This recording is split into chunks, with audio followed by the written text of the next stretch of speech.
Bismillahirrahmanirrahim. Assalamualaikum warahmatullahi wabarakatuh. Salam sejahtera untuk kita semua.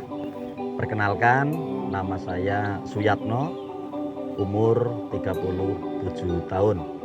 Saya selaku dukuh di Padukuhan Ngimbang dan menjabat sebagai dukuh dari tahun 2010 sampai sekarang kurang lebih sudah 13 tahun. Sedikit saya akan menceritakan sejarah di Padukuhan Ngimbang. Jadi Padukuhan Ngimbang sendiri itu diambil dari perpaduan antara Padukuhan Ngampon dan Padukuhan Sabrang. Jadi untuk Ngimbang sendiri itu berdiri itu setelah Padukuhan Ngampon dan Padukuhan Sabrang itu berdiri. Nah, sedikit sejarah singkat tentang Padukuhan Ngimbang.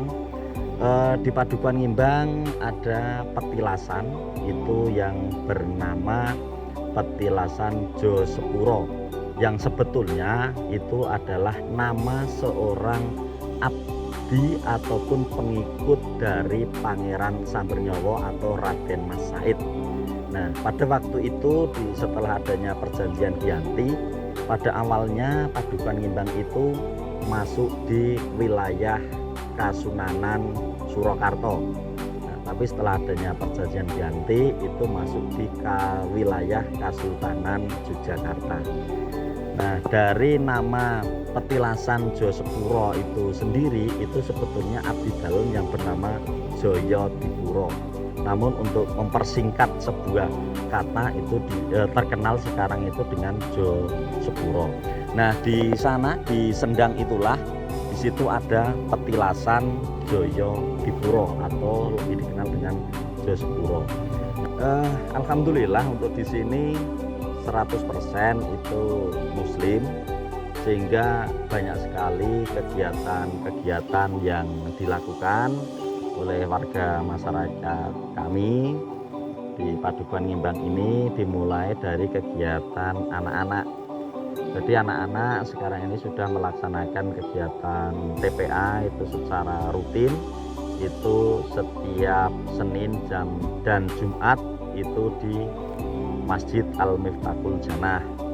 Kemudian untuk yang remaja ini juga mengadakan kegiatan keagamaan, ini berupa kajian Al-Quran, tadarusan, itu rutin dilakukan. Itu kalau itu tidak dijadwalkan, tetapi dalam 1 minggu itu rutin mengadakan. Kemudian dari bapak-bapak ini salah satu terobosan juga kita bekerja sama itu dengan remaja masjid ini mengadakan, memang tujuan kami ini untuk memberantas buta huruf, terutama buta huruf Al-Quran. Itu untuk bapak-bapak ini di setiap malam Kamis dan juga malam Ahad itu kita mengadakan TPA bapak-bapak.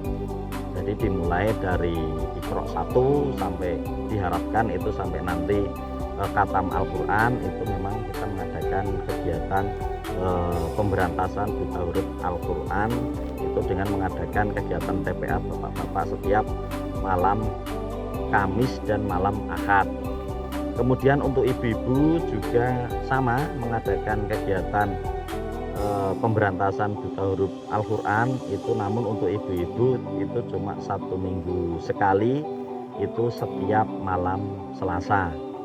Di samping itu juga kegiatan yang rutin dilakukan itu adalah di setiap malam Ahad, malam Sabtu Pon itu mengadakan pengajian rutin, seluruh warga masyarakat berkumpul di masjid itu mengadakan kegiatan keagamaan berupa pengajian bersama di masjid juga. Itu salah satu kegiatan keagamaan yang rutin kita lakukan di setiap hari yang tadi saya sampaikan. Kemudian mulai dari saya menjadi dukuh di tahun 2010 itu untuk sholat Idul Adha maupun Idul Fitri itu kami melaksanakan sholat Id sendiri, karena kalau dulu itu mengadakan kegiatan sholat Id itu bersama itu di lapangan Kalurahan itu jaraknya kurang lebih 1,5 kilometer. Nah itu kasihan untuk yang tidak mohon maaf tidak punya kendaraan, kemudian tidak bisa mengendarai kendaraan, itu kasihan harus berjalan segitu jauh. Akhirnya kami memutuskan untuk mendirikan sholat Id itu sendiri di padukan kami sendiri, sehingga dari tahun 2010 sampai sekarang itu mengadakan sholat Id itu sendiri di lapangan bola voli belakang Balai Padukuhan. Itu seperti itu mungkin gambaran singkat tentang kegiatan keagamaan di Padukuhan Ngimbang. Di sini di samping tadi saya sampaikan ada potensi pertanian, potensi kerukunan masyarakat yang sudah terjalin sangat erat, kegiatan gotong royong yang rutin dilakukan, kemudian potensi-potensi lain yang tadi saya sampaikan.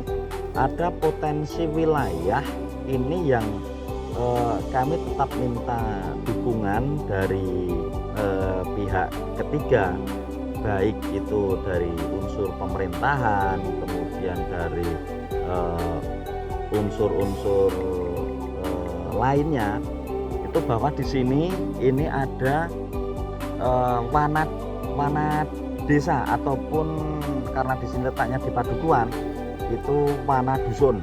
Nah itu yang diberi nama Samparangkling. Nah Samparangkling itu juga berdiri di sana di dekat petilasan Josepuro. Nah itu luar biasa tempatnya, dan itu juga belum tersentuh oleh pemerintah, jadi kami belum bisa mengembangkan. Padahal di situ ada pepohonan yang luar biasa indah, dan mungkin salah satu ikonnya itu di sana pohon beringin itu sudah membentuk tugu yang menjadi ikon di Yogyakarta, yaitu Tugu Larbada. Nah, di sana juga secara otomatis itu membentuk Tugu Larbada. Nah, kemudian di sini di sekitar kita ini adalah pegunungan yang sebetulnya ketika ini dibangun ataupun ketika ini disentuh oleh tangan-tangan seni, ini sebetulnya bisa dipoles dengan luar biasa indahnya. Ini di Pegunungan Ngimbang, ini berdiri sampai di ujung timur berbatasan dan masuk wilayah Padukuhan Ngampon. Itu di sana ada Watu Lumbung, kemudian di sana lagi itu ada Watu Payung, kemudian ada Song Banyu, kemudian ada Rong Macan. Nah itu sebetulnya nama-nama yang sangat menantang ketika itu dibangun, ketika itu disentuh oleh tangan-tangan yang berbau seni, itu akan menjadikan potensi luar biasa di Padukuhan Ngimbang ini untuk bisa kita kembangkan, dan harapannya nanti menjadi suatu aset yang di kedepannya itu akan membawa kesejahteraan untuk warga masyarakat di Padukuhan Ngimbang. Itu seperti itu. Nah mungkin itu yang dapat saya sampaikan, baik pendengar maupun pembaca artikel ini. Mudah-mudahan kami sangat berharap agar bapak-bapak, ibu-ibu, saudara yang mendengarkan suara kami ini bisa memperhatikan, bahkan bisa membantu untuk mempromosikan di Padukuhan Ngimbang ini, bisa membantu menghubungkan dengan pihak ketiga, sehingga bisa bersama-sama untuk mengembangkan potensi-potensi yang ada di Padukuhan Ngimbang ini, yang kedepannya ini bisa menjadikan Padukuhan Ngimbang pada khususnya dan pada umumnya Kalurahan Watu Sigar, Kapanewon Ngawen, Kabupaten Gunung Kidul ini mampu mengembangkan potensi-potensi yang selama ini belum bisa kami kembangkan karena terkendala baik SDM maupun modal yang tidak ada, sehingga harapannya bisa membawa kesejahteraan untuk warga masyarakat Padukuhan Ngimbang khususnya dan umumnya di Kabupaten Gunung Kidul, dan bisa menciptakan potensi yang luar biasa, salah satu destinasi wisata di Padukuhan Ngimbang sehingga diharapannya di tengah-tengah Gunung Kidul ini ada potensi destinasi wisata yang menjadi kebanggaan oleh warga masyarakat Gunung Kidul pada umumnya. Mungkin itu yang dapat kami sampaikan. Mohon maaf banyak kesalahan, mohon maaf banyak tutur kata yang kurang pas. Kami juga mohon maaf ketika apa yang kami sampaikan ini banyak kesalahan, banyak kekurangan, dan juga mungkin dari sejarah sendiri kurang lengkap, kurang pas. Ini kami mohon maaf karena kami sendiri bukanlah suatu sastrawan, sehingga tentunya banyak kekurangan-kekurangan yang saya sampaikan. Maka dari itu kami minta masukan, kami minta kritikan, saran yang sifatnya itu membangun untuk lebih baik ke depannya. Mungkin itu, kurang lebihnya saya minta maaf. Saya akhiri, billahi taufiq wal hidayah. Assalamualaikum warahmatullahi wabarakatuh.